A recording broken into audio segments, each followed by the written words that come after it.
যাইতেছিলেন। প্রতিমধ্যে গম্বুজ বিশিষ্ট একটা উঁচু পাকা উঠি দেখিয়া হুজুর সাল্লাল্লাহু আলাইহি ওয়াসাল্লামকে জিজ্ঞাসা করিয়া জানিতে পারিলেন যে একজন আনসারী তৈয়ার করিয়াছেন। হুজুর সাল্লাল্লাহু আলাইহি ওয়াসাল্লাম শুনিয়া চুপ করিয়া গেলেন।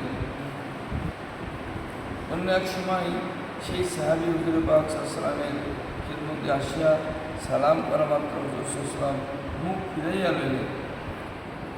হুজুর হয়তো খেয়াল করেন নাই মনে করিয়া সাহাবী আবার সালাম করিলেন। হুজুর এবারও উত্তর দিলেন না।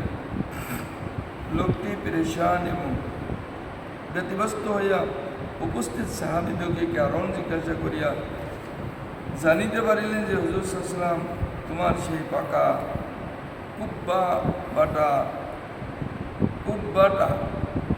তোমার সেই পাকা কুব্বাটা দেখিতে পাইয়া মনে হয় তোমার উপর একটু অসন্তুষ্ট আছেন।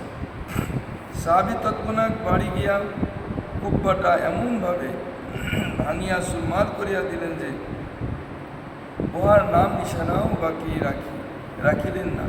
অথচ পরে আসিয়া হুজুর সাল্লাল্লাহু আলাইহি ওয়াসাল্লামকে ইহার সংবাদও দিলেন না। ঘটনাক্রমে হুজুর সাল্লাল্লাহু আলাইহি ওয়াসাল্লাম ওই পথে আবার কোথাও যাইবার সময় ওই কুব্বাটা তথায় দেখিতে না পাইয়া সাহাবীদিগকে জিজ্ঞাসা করিলেন যে কুব্বাটা কোথায় গেল? সাহাবারা বলিলেন, সেই দিন হুজুর সাল্লাল্লাহু আলাইহি ওয়াসাল্লাম ইহার প্রতি কিছুটা অসন্তুষ্ট ভাব লক্ষ্য করিয়া আনসারী উহাকে সমূলে উৎখাত করিয়া দিয়াছেন।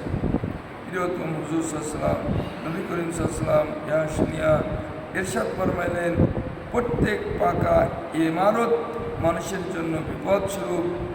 অবশ্য উহা যদি ভীষণ প্রয়োজনের খাতিরে হয় তবে উহা ভিন্ন কথা। হায়দার